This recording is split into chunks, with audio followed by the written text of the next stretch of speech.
Welcome to Women Lead TV, brought to you by Connected Women of Influence. I'm your host, Kimberly Centera, of the series Workplace Transformation Begins With Us, where we focus on mindset shifts and shared purpose and collaboration to create and reshape the workplace of tomorrow. I am so excited to welcome my amazing guest, Carrie Zaleski. She is Vice President of Transmission and Electricity Markets for the American Clean Power Association. Carrie has served as a utility regulator and environmental adjudicator.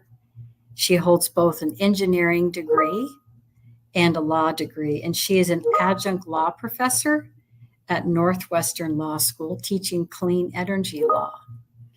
And she has many awards and accolades, and among those is a distinguished service from the Granger College of Engineering alumni back in 2023. So welcome, Carrie. We're so excited to have you here.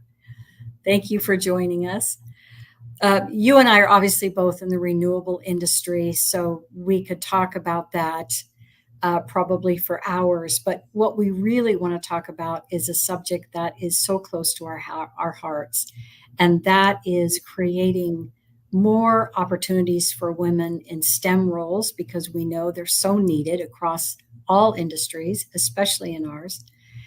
And then looking at that and looking also at how these roles can lead often into leadership positions. And so how can we start to prepare for that? When I look at your career and some of the things that you've done, you've been in highly visible roles and you've had some amazing opportunities. And so if you can share a little bit with us about your thoughts on STEM and maybe even how you ended up in engineering in the first place and law. Thanks, Kimberly. I'm so glad to be here. This is one of my favorite topics. So thank you for having me and giving me this opportunity. And I love talking about women in STEM, and I'll also talk about clean energy in general, because I'm passionate about more folks going into this space, men and women. So I come from a family of engineers. My father was an engineer. My brothers were engineers. And so it's just kind of what we did in our family. We never really talked about it. I wasn't asked what I wanted to be when I grew up. It's just something that was kind of always around me. I really didn't think about whether I was, a female and engineer. It didn't even cross my mind. I truly didn't think about it. In fact, I really didn't notice it until I went to college. So I had this, particularly one brother who would talk a lot about physics and chemistry and how you apply it to the world around us. And he just sparked my imagination. Like, I got very curious about the topic. He was very passionate about it, and he would just talk to me. Again, this wasn't anything on purpose. It was just very organic when I was at home with him. And so I thought, if he's going to study engineering, that's just what I should do too. And I went to the same school as he did. We both studied at the University of Illinois in engineering. And really, it wasn't until I walked into some of my classrooms and noticed that I was one of very few females in the classroom. There was one electrical engineering class that I think I was like 3 of 80, three women of about 80 students. I mean, it really was stark in some places. Not always. There were some physics classes that were, for example, that had a better ratio. But anyway, I studied really hard. I never felt like math and science came easy to me. I always felt like I had to be studying extra hard. I was in the library on weekends. But I graduated with a degree in engineering, which I loved. But the plan for me was always to go into law school to be a lawyer. And I didn't have any lawyers in my family. So I was kind of like floundering with this. I knew I wanted to be a lawyer. Didn't know what type. I didn't know much about lawyers other than what Ally McBeal was doing on TV. So go to law school, graduate, and I was recommended I go into patent law. That didn't really excite me, and so I kind of found my way into environmental law. I took a couple steps in between. I went to private practice, truly did not love that experience, but I learned a lot. Um, but and things like to your question, I had a lot of engineers in my family, so that was an easy choice that I'm glad I took. I didn't have a lot of lawyers, so I kind of floundered in the environmental space until I kind of tripped upon energy, and I will never go back because I truly love being in the energy space. And I wonder too about that idea of role models and the fact that, being an engineer, let's say, was kind of modeled in your family. And when I talk to a lot of women, they're struggling with the fact that there aren't role models. And so I said, you kind of had this opportunity where you had a model for engineering, but didn't have one for law. Did you compensate for that? What kind of made you said you knew that you wanted to go into law, you were going to be the first one. When you did come out with your degree, were there things that when you're floundering, what do you do there? Because obviously you're carving a new path for yourself, right? What were some of the things that maybe you did or that you learned that you would do, that you would tell someone else, do this, because I think this would help you for deciding. Yeah, I think, and I talk to my kids about this as well. I have young kids at home, and I obviously talk to them about clean energy and how great it is. But even if that's not a field they want to go into, I think something that I wish I would have done earlier is learn more about what it actually feels like, or what a day involves in being a particular type of lawyer, or in working in a particular space, because you have an image of it or a vision of it if you don't have a way to learn more about it, but it can be completely wrong. I also, when I think back about, coming out, going through law school and kind of how I ended up where I am now, I do think I love to talk about grit. I think grit is a very important attribute for kind of anything you want to do in life. Obviously, failure is a part of life. I fail regularly, daily, but keeping kind of your goal in mind and working towards it every day and learning from the failures and the mistakes. So, I always thought of all my experiences as good data points. I worked as a waitress, and a really hard job, but I learned a lot. I learned a lot about people. I learned about how to interact with people, how to take feedback from different types of customers. I worked in as a litigator, did not like that at all, but I learned a lot about how to stand up in front of a judge, how to write a motion, how to work with really tough partners.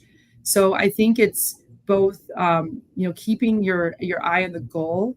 If you're in a bad situation, getting through it, like not just walking away from it, but using it as an experience and learning as much as possible. At the same time, trying to explore other opportunities. Obviously, not just sitting in one place if you don't like where you're at, but using it as a learning tool and a data point as you make choices in the future.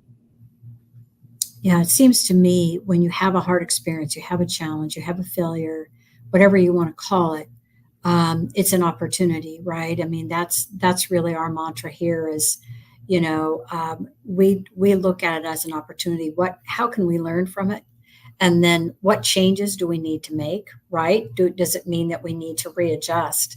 Because I always feel like the story of the Titanic is so compelling because, there was that little bit of the iceberg that, the captain could see above the water, but there was everything underneath that he didn't know was coming, right?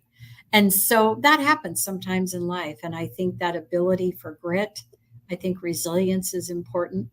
Um, One of the things that I love too, when you look at your resume and your career, is that you've had the opportunity to be in a lot of really high profile, highly visible roles, and I think you've been chairmans of committees, where it's very unique for a woman to be in that role.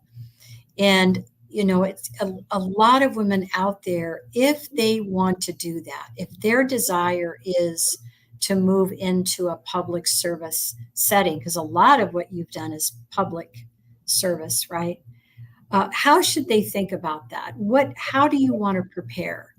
to maybe be in a position where you could be recognized for those roles and for those opportunities? Because I have to think that that was instrumental in you. Maybe could you talk a little bit about that? Yes, thank you for the question. I'm a huge proponent of engineers and lawyers and anyone going into government work. I actually think some of the best professionals are those that are in public and private and non-for-profit, like all in one career. So you do a variety of things. Now I know I'm a little heavy on public, and now I've moved onto the private side, but when you go into government work, especially, so I was a young lawyer and I went and worked at the Department of Transportation doing environmental and regulatory work, environmental compliance.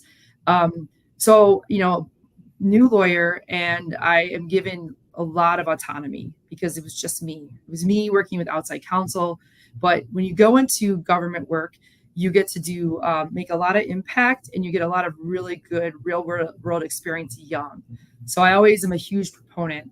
And then from there, I worked really hard and kind of worked my way up and impressed upon people that I was a hard worker, and I like to, I'm a doer. I like to get things done. So obviously, there's never there's no substitution for hard work, but I also continuously made sure I was networking, and not just artificial networking like random coffees, but organic and regular networking. And so what I mean by that is reaching out to both men and women and just interacting and kind of seeing their openness to, if you want to call it mentoring, but openness for them giving me advice, for them helping me, maybe helping me for find a job or promoting me when a position was available. And some people, everyone's nice about it. Some people were obviously not as open to it, and you kind of move along and don't take it personally.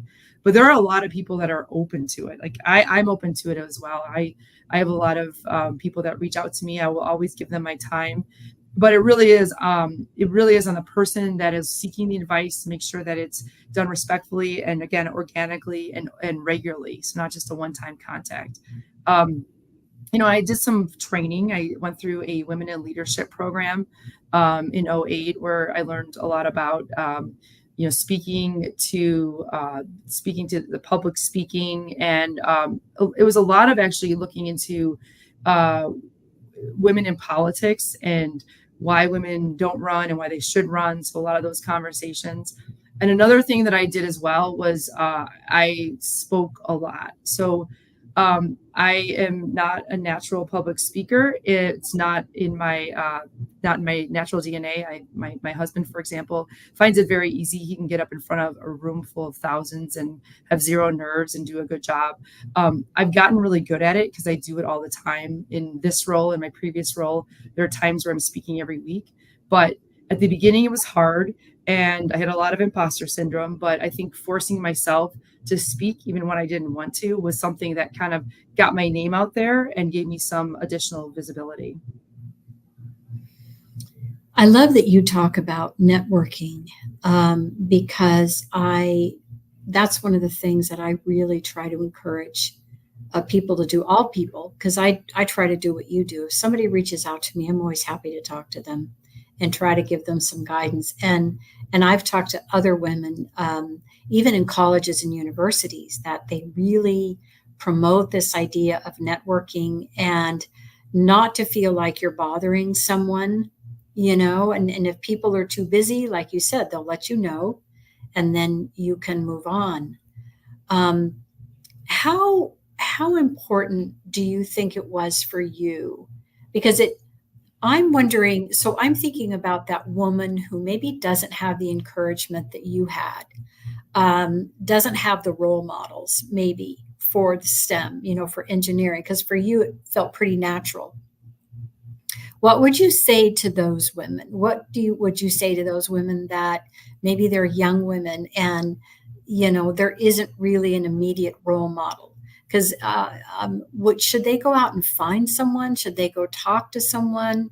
What would you suggest for a woman that wants to follow that career path, but they're just not sure, what the next step should be? Yeah, I think a really good way. I mean, I love LinkedIn. LinkedIn is such an incredible tool. And I always like the advice of, if you find a woman or man, just, either way, that is in a position that you admire or really, really excites you, that maybe someday could be an opportunity for you, you backtrack and you kind of see, like, where did they go? What were their stops along the way? Mm. Did they get their MBA? Do they have experience in a certain type of government? Do they serve in a non for profit? Like, what are some steps they took? I always find that really interesting. And so, if you're not talking to the person, you may talk to someone that has had a similar experience, or maybe your next step is not.